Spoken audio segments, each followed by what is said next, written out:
Can Exciton Knight come back to Yu-Gi-Oh? Short answer? Nah.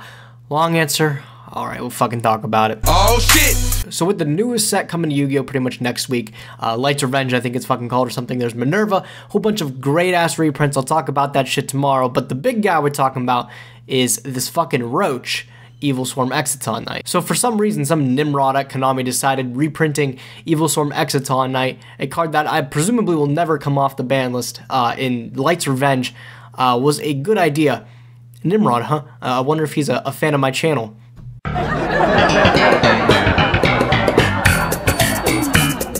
And a lot of people are speculating over the internet whether or not this is a sign that Evilswarm Exciton Knight, this totally infamous fucking broken card, can come back to the game of Yu-Gi-Oh!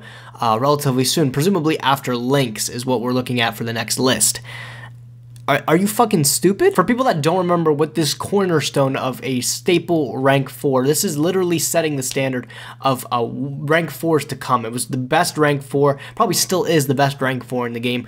Let me read you guys it over again. It's a Fiend XYZ Light 1900 attack level 4 with the effect of once per chain during your main phase or your opponent's battle phase. If your opponent has more total cards in their hand and their side of the field than you do, you can detach one XYZ material from this card, destroy all other cards in the field. Also, your opponent takes no further damage this turn. It's a quick effect. Released at a time when we were just starting to see the turn of the best rank 4s being released. We had number 101 Silent Honor Arc released just alongside this, and they were both equated as probably two of the best rank 4s to ever be released. I think Giant Hand was also announced at the time, so that was also part of the rank 4 arsenal for the wealthy individuals that were able to get their hands on it. But this card, Evilswarm Exciton Knight, single-handedly upturned an entire format, forcing people to play the game in a completely different way just because of how disgusting this effect is. Everybody will just fucking tell you that this card was leaps and bounds above any other card released for the rank 4 arsenal. This card was absolutely insane and will still be insane to this day.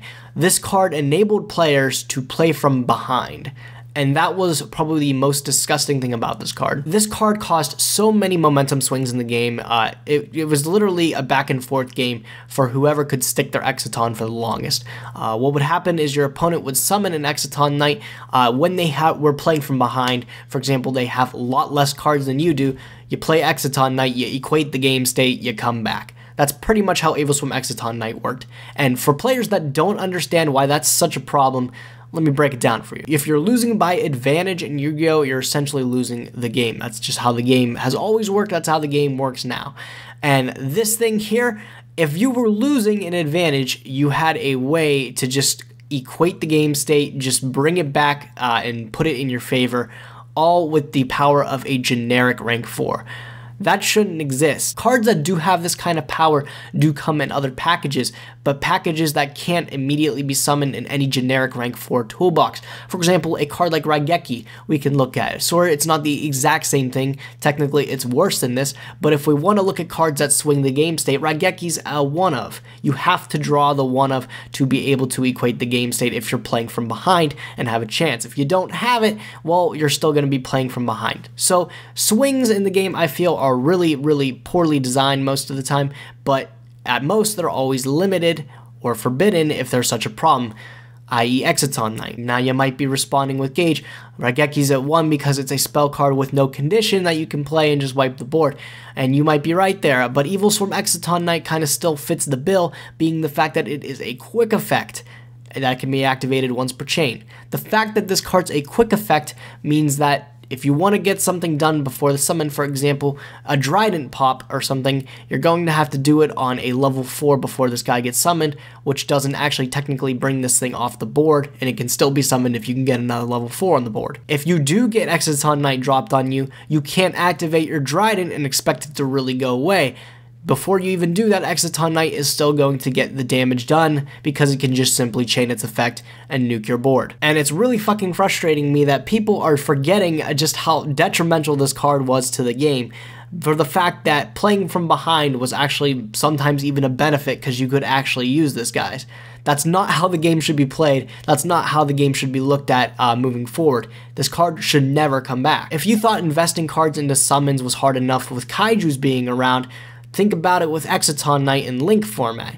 Making a deck around links, playing with links in general, is going to be even more of a severe handicap to you than filling your extra deck with garbage cards like links anyways. You're going to summon that Gofu and feel real good about yourself when you put all 3 of those cards into one link monster, but when it gets dashed away by the likes of a rank 4 generic monster like Exciton Knight, you're going to be wondering why you still play this game. We were talking about this the other day and somebody asked me, yeah, but do you really want to use your 1 extra deck slot to summon Evilswarm Exciton Knight?